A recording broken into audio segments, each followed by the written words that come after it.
اردو پر اسداللہ ہمیشہ غالب رہے، اقبال ہمیشہ بلند اقبال رہے، اور فیض کا فیض جاری ہے۔ کوئی ندی ہے، کوئی دریا اور کوئی سمندر۔ ہمیں ادب سے شورش نہیں، اس لیے ہم کسی کی فراق میں نہیں رہتے۔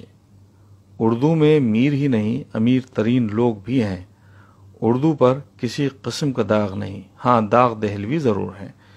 یہاں لوگ ریاض کرتے کرتے مومن بنے، اور ان کے ذوق کا یہ عالم تھا کہ دہلی، لکھنؤ اور دکن باقاعدہ دبستان بن گئے، بلکہ دبستان اردو بن گئے۔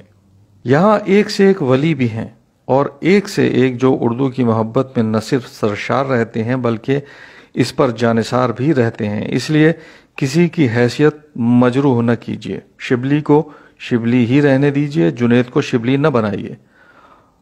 اکبر اگر الہ آباد میں بے نظیر ہیں تو اکبر آباد میں اپنے نظیر بھی کچھ کم نہیں۔ تنقید سے کسی کو فراز نہیں، بغیر تنقید کے نہ کوئی فراز بن سکتا ہے اور نہ سرفراز۔ اردو ادب ہمیشہ ادیبوں اور شاعروں کا مشکور رہا، بلکہ وہ شاکر بھی رہا۔ اس نے شاکر ہی نہیں، پروین شاکر جیسی خوشبو بھی دی ہے۔ اس نے مسدس حالی بھی دیا، اور اس نے نہ جانے کتنے سید بھی دیے جو نہ صرف سلیمان ہیں بلکہ ان کے پاس تخت سلیمانی بھی ہے، جس پر ایک دو سید ہی نہیں بلکہ سر سید بھی بیٹھے ہیں۔ یہاں نہ صرف رشید ہیں بلکہ مشتاق جیسے یوسفی بھی ہیں، پطرس جیسے طنز و مزاح کے بخاری بھی ہیں۔ یہاں مختلف رنگ ہی نہیں بلکہ نارنگ بھی ہیں، بلکہ شمس الرحمان جیسے فاروقی بھی ہیں۔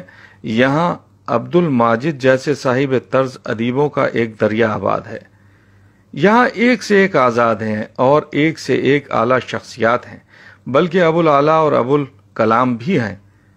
خدا اردو کی اس فضا کو مزید وسیع کر دے تاکہ اس کا فیض مسلسل جاری رہے اور یہ ہمیشہ بلند اقبال اور غالب رہے۔